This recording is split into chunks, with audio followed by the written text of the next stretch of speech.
Take it away. All right. Hello, everyone. My name is Austin Henry. It says on the slide. Today, I'll be talking about reclaiming our attention with intention. And so I'm proposing a protocol for reversing what's known as attention deficit trait with psychedelics. So never a better time to solve something by doing drugs. My main motivation here. Let's get into it. So today what we'll be talking about is I'll be proposing the problem that I went out and trying to solve. Based on how we're in such an attention economy, right? We have all these big tech corporations fiending after our attention, our eyeballs, to be able to support their own profits and bottom lines. So we'll be talking about that problem and how it's affecting our brains. I'll be talking about ADT, attention deficit traits. We'll be looking at the neuroscience of the overlap between psychedelics and attention deficit trait. I'll be talking about my protocol, the proposed solution. We'll touch on regulation in psychedelics and the interplay between those two. And then finally, we'll just go over the protocol itself. So let's get into it. So some things I'm holding today are the healing tenets of that we are nature, right? We are not separate from nature. That's something I'm holding throughout this presentation. We have the power to self-heal. Awareness itself is curative. Even today, knowing about something will set off a conjunction of effects that will then bring even more awareness, hopefully, to what is happening. And then we're talking about the balancing of polarities, the yin and the yang, and how our brain is designed that way, just like since we are nature. And then, of course, movement over fixation is a tenet I'm holding too, where a flowing river is always cleaner than a stagnant pond, right? And so the same process applies to healing ourselves. So let's talk about the problem. All right, we're spending more time than ever on screens. On average, I found that we're spending 10 hours a day. And of course, that means half the people are spending less than 10 hours. Half the people are spending more than 10 hours on screens per day, right? So these are unprecedented times. The hardwiring of our brain has not changed in 40,000 years. And all of a sudden we have artificial intelligence, we have the internet, and we have screens in our pockets now. So we're at this point, this precipice that we've never been at before. And as, of course, the internet has come into play, we didn't know what was happening to our brains yet. We were kind of like, oh, let's just see, we'll figure this out down the road, right? Well, we're now down the road. Our attention span is in free fall. This is actually based on data from the workplace. So Dr. Gloria Mark, back in 2004, over 20 years ago, measured how often do people switch tasks while they're working, right? She found it was 2.5 minutes on average. Now, just a couple years ago, she measured it at 47 seconds. And this doesn't even account for our attention spans while doom scrolling or scrolling on Instagram or TikTok or Facebook, right? So God knows how many milliseconds it's dropping to. We're seeing with increased screen time for kids with 4 hours of recreational screen time a day. That's outside of school. So if they use screens at school, this time does not count. We're seeing an increase in 21% for ADHD diagnoses, 45% for anxiety, and 61% for depression.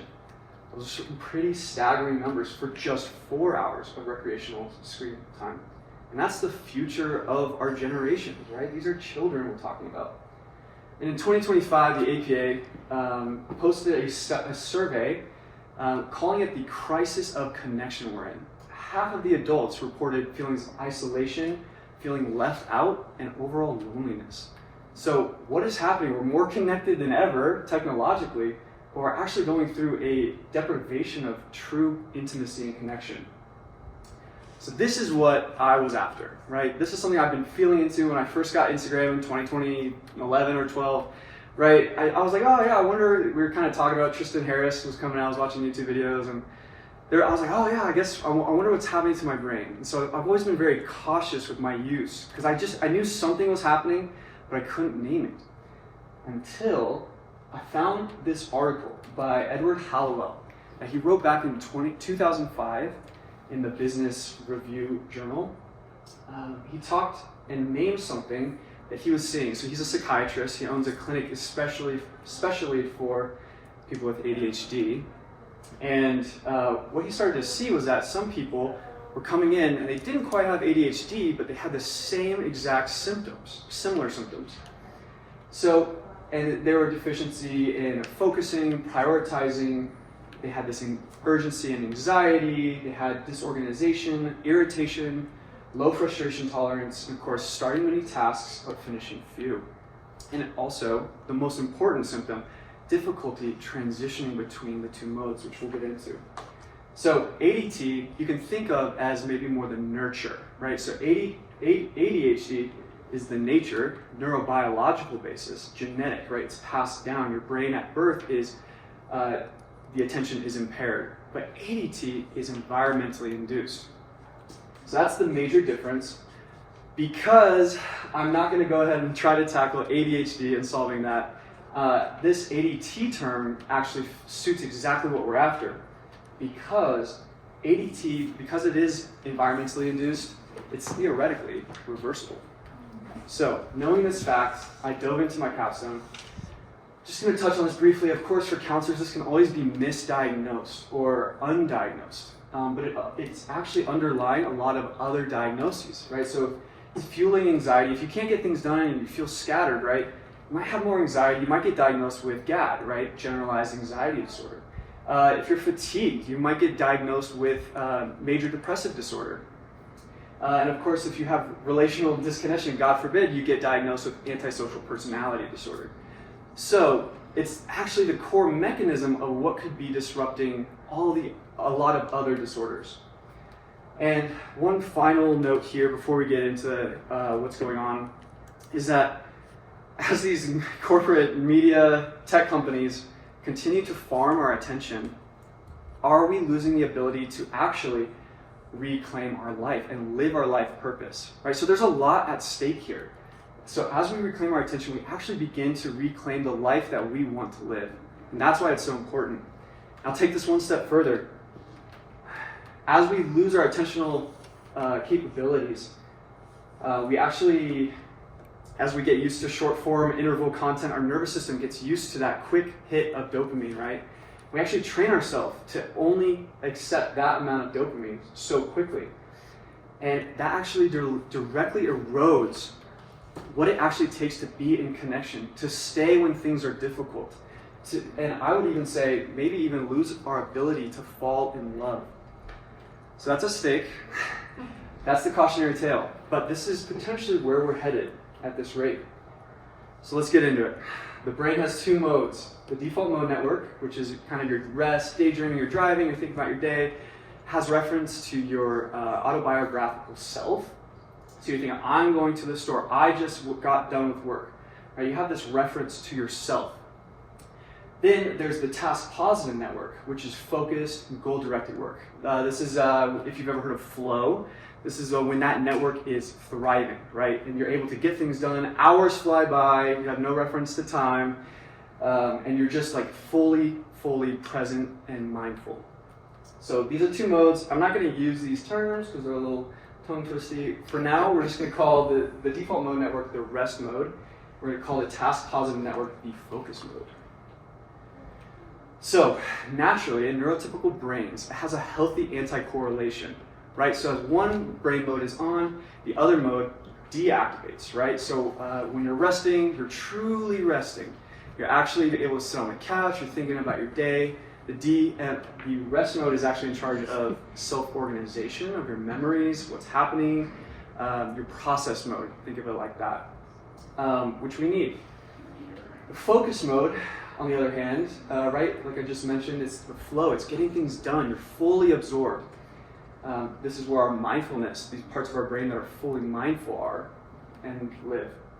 But usually there's this anti-correlation.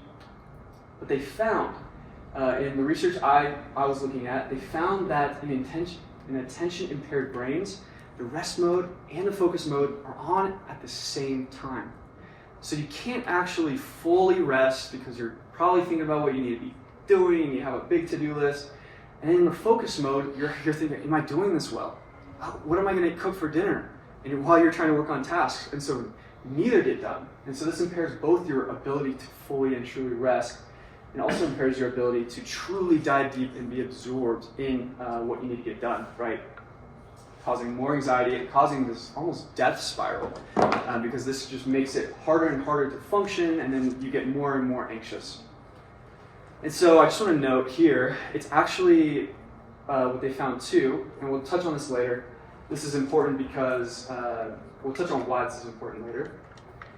But the focus mode is actually underdeveloped as well, right? So we're not just talking about they're on at the same time. The focus mode isn't as strong, while the rest, the DMN, is too strong. It's hyper-connected. It's this is what leads to anxiety and depression and the rumination. Oh my gosh, I'm so absorbed in myself, right, in the depression, that you just can't stop thinking about how awful things are for you and everything you've done wrong, like even the shame we just learned about. So there's actually an imbalance in this way too, even though they're online at the same time. Lucky for us, there's a critical fulcrum point called the salience network. And this is the lever of the seesaw. So this part of the brain, this network, is made up of the anterior insula and the anterior cingulate cortex. Two parts of the brain. I'm just going to lay down on the slide. We don't have to go into that further, but it's very fascinating because the insula is the hub of interoceptive awareness. So interoceptive awareness, all the body signals that are sending up your brainstem. Brainstem is 80% upwards, right? It's input, sensory input. So your body's always reading your environment at all times and sending it to your insula. And so it works with the anterior cingulate cortex to determine what deserves your attention, right? And so this is the hand that tips the seesaw. Hey, it looks like Austin is working on his capstone. Let's go into focus mode, right? Okay, now let's go into rest mode. He's laying on the couch. Let's organize and think about other ideas and just let ourselves rest. And so this is the lever, which we will be further going into. This is the proposed solution I came up with. I titled this "Modern Problems Require Ancient Solutions." So you'll find that we've had the answers all along to this. So earlier this semester, I had one of the most profound acupuncture sessions I've ever had. I came out of the session, I was incredibly regulated, I was grounded, my whole system had just seemed to soften. And I noticed, I was having one thought at a time. I noticed I could direct my attention with ease to whatever I was thinking about. So when I was reading Hallowell's paper called Overloaded Circuits, he actually hypothesized about the connection between the nervous system being dysregulated and when you're in a sympathetic nervous system state, how the executive function of your prefrontal cortex actually goes offline. So he hypothesized that in the paper. There wasn't much research backing that at the time, back in 2005. But I did more research for this capstone. And while I didn't find anything relating it directly to dysregulation, I found this term called neuroticism. Neuroticism is more, think about it like the waves on the ocean, while dysregulation is submerged. Okay, so neuroticism is maybe like the effects that you see from dysregulation, anxiety, franticness, right? Things like that. And of course, the technical term is just more a measure of how quickly and sustained you are threat activated, right? If you get triggered, how long do you stay triggered? How quickly, how extreme do you get triggered? And what happens to your system? So there is research for that. And I found a mindfulness study, and they only had the participants go under a 10-minute guided audio meditation, and everybody benefited attentionally. They measured their attention before and after. Everybody benefited. There's this golden nugget in there for me, which is that they found that the more neurotic a person's affect was, the less attentional benefits they received. So just like with my acupuncture, I realized that the foundation is actually to be regulated. So here's the logic chain, right? The more dysregulated you are, the dirtier the signal is, right? The more your brain is like flagging, right? That salience network is saying, we need to process that, we need to process that. The ship's going down, right? Which leads to more activation and less ability to focus, right? So that's the spiral here. So what we can glean from this is that you can't train attention in a dysregulated nervous system. You have to regulate first, and then you have to train second. enter psychedelics. So specifically, I'm talking about psilocybin mushrooms, or magic mushrooms as they're called. Here's why, is because this is the most research that's been done. This has an extreme body of research to pull from, and that we can then interpolate for what we need. So what I found is that this works for two main reasons. The first is that it creates a profound regulation event. Sure, while you're tripping or having a psychedelic experience, your sympathetic nervous system is feeling these emotions, it's having a wild time, sure, that could be activated. But in the neuroplastic window, which lasts from 2 to 4 weeks post-session, there's a decrease in your amygdala, in your threat detection system. So your brain actually says, okay, hey, things are actually safe, right? And of course, this is with proper integration. And there's actually measures for increased vagal tone and HRV, heart rate variability. Heart rate variability is how we tell how resilient somebody's nervous system is. It shows a level of health to the nervous system. Second is this neuroplastic window. Of course, it opens this heightened time frame for brain flexibility. We're able to choose new pathways. We're able to build new pathways. There's neurogenesis that happens. These neural connections build faster. And so that's why there's such a sweet spot. And again, this lasts up to 4 weeks, but it starts to begin to decline at 2 weeks. So 2 to 4 weeks. So we're recalibrating that lever of the salience network. Okay, and so I found more research for these. It decreases that hyperactivity, that rumination. It makes that bigger brain a little bit smaller when you do psychedelics. And it also increases the mode network interconnectivity, which is short form for recalibration of that lever, right? That decides which part of your brain to activate and how much energy they get. So again, the logic chain here, that was a lot of words. Logic chain here is that the more regulated you are, the cleaner the signal, the smoother the switching between the modes, and ultimately recalibration. So here's my protocol. We're going to be first talking about dosing, what research says about what could be helpful there. We'll be talking about frequency of the sessions, and of course, the attention training. So I'm proposing what's called psycholytic dosing. So psycholytic dosing, it's above a microdose. There's a huge body of work done for ADHD and microdosing, which actually found that placebo is no better than microdosing, right? All the neuroscience we just looked at is in the megadose range, usually 3.5 to 5 grams. But there's a 65-year lineage in Europe where psychoanalysts actually began to put their clients under a psycholytic, or what we might refer to here in America as a museum dose, right in this range. But what's useful about this is that people are conscious. They're not nonverbal, tripping so hard that they can't even figure out what day of the week it is, right? They're actually in the room, but they have a better connection to their emotional body. Okay, so we're gonna actually be able to do some concurrent attentional training in this state. And of course, a lower dose has lower psychological risk. And so it's actually a lot safer. You don't have to take off 3 days for integration for a full dose and pay for an 8-hour session. You can actually just take a lower dose and go in for a shorter amount of time and a shorter integration period. I'm also proposing bi-weekly frequency because this matches the neuroplastic window, right? So we're kind of balancing two polarities here, right? We don't want to build tolerance. Psilocybin builds tolerance incredibly quickly, but we also want to take advantage of the fact that the brain is open and plastic. It's at its max. We don't have to keep reopening the garage door, right? That's not a garage door. This. That's a garage door. We don't have to keep opening and closing it. So this 2-week window, to me, seems to be the prime spot, right? And that's also what research found as far as how long the neuroplastic window is open. And lastly, we're getting to the core mechanism of what we're talking about, right? So this is how we're going to beef up this focus mode here, right? So psychedelics basically open the door for attention training to happen. Attention training walks right through that door.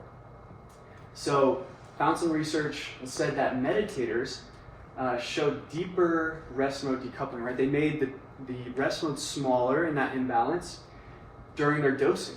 Of course, they have a better connection to their own system, to their insula, to all that interoceptive awareness.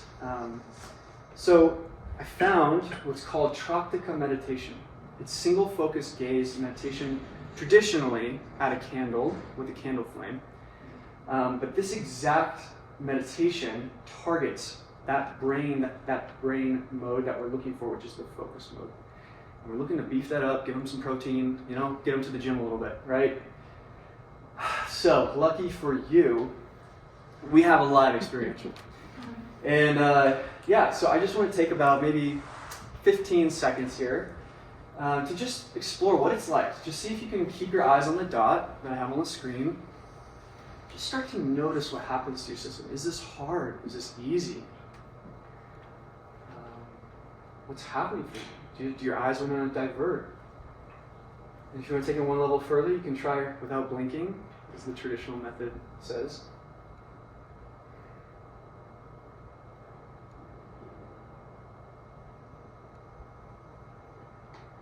Just like that, you're working, your focus mode, task positive network. So we're going to move on for time, but I love how engaged everyone is right now. I hate to break that focus. Okay, so my protocol arc, right? We're starting with preparation. We're working on that daily interoceptive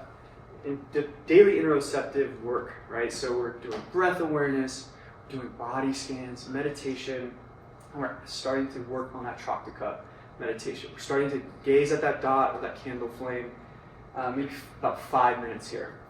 We do our session, we do our concurrent practice during it. So we're like working, all right, we're like moving from body awareness to maybe looking at a dot, looking at a candle flame, starting to work those pathways, starting to have that movement rather than stagnation, right? Learning to work and move between those two modes of our brain, rest and focus. And then we move into the integration period where we're working up to about 15 to 20 minutes of Troptica per day, right? And so this really grooves those pathways while our brain is neuroplastic and open. And I'm just suggesting about 3 to 6 cycles of this, right? So we're talking about, a month and a half to 3 months of, depending on how much attention training somebody needs. But this is, of course, followed by an intense integration and stabilization period of a month to 2 months. So, clinical implications. This is powerful because for people who maybe have been misdiagnosed and who have been prescribed psychostimulants such as Adderall or Ritalin, this can help people who maybe had ADHD, who didn't need the help of psychostimulants from the get-go, or who wants to have an alternative to taking psychostimulants. Clinicians are already seeing this. It's just been hard to name, right? And so half of this presentation is just bringing awareness around this phenomenon of ADT, because until I read that article, I was not aware of it, that it was even a thing. But I knew that something was happening to our attention over time. Of course, it bridges the contemplative, the somatic, and the emerging psychedelic care, and is cutting edge, in my opinion. Psilocybin is incredibly safe. It has a therapeutic index of 1 to 1,000. An effective dose, you have to take 1,000 effective doses to hypothetically overdose, but again, that's been unattainable thus far. The main risk is really in psychological, there's psychological distress in the form of risking triggering psychosis, right? So this can be mediated by performing extended medical screenings beforehand, psychological screenings, checking if there's family psychosis or schizophrenia, bipolar, borderline personality disorder. And those stats are closer to 0 than 1% when screened. Of course, it's always contraindicated for pregnancy and breastfeeding. And then, especially with this population, it's important to think about if somebody has anxiety or depression, if they're on SSRIs, their experience will be blunted with going into psilocybin or psychedelics. And then the concurrent use, especially for people who maybe were misdiagnosed or were diagnosed with ADHD and are on stimulants, these can interact contraindicatively. Some further research. So I want to take this further because I really feel like I'm onto something. I'd love to explore the link between our attention faculties and the ability to create connection, to have empathy. Like, what is that link? What does that look like? Further psychedelic exploration would be which psychedelic, right? We have LSD, we have 2CB, we have MDMA. We don't really know which one. We haven't applied it in this scenario, so I could see a lot of benefit exploring which psychedelic at which dose would be helpful. And then, of course, I'm not after the people who are throwing clients up into the river upstream, right? I'm not just here to make it an individual problem, right? This transpersonal lens says this is a systemic issue. There are hundreds of engineers in Silicon Valley whose only job is to get you to look at your phone, look at their app more every single day. That's where we're putting the most brilliant minds of our time into figuring out how to get your life into their pocket. Lastly, I didn't want to go after ADHD, but I am curious. How could this maybe be applied to people with ADHD? Is it neurobiological to the point of permanence, right? That's an open question, right? And I'm not foolish enough to go after that all by myself. But it does pose that question, right? If it is neurobiological, if we see effects being reversed in ADT, why couldn't we retrain our brain? So, food for thought. All right. 1 minute. Okay, sweet. So, some takeaways. ADT is environmentally induced, theoretically reversible. Regulation is the foundation. Training comes second. Psychedelics do both those for us. They help regulate us, and they help us form new attentional habits. And of course, reclaiming our attention is reclaiming our life. If you're curious about what I'm also up to, I'm always trying, into different books and ideas, and I'm trying to walk this path. And so I just threw up my YouTube channel if people want to follow me afterwards. I also have some handouts I'll throw out. But yeah, I'd love to just kind of vlogging what's going on for me, what I'm working on for my own attentional habits. And there's the big boring reference slide, so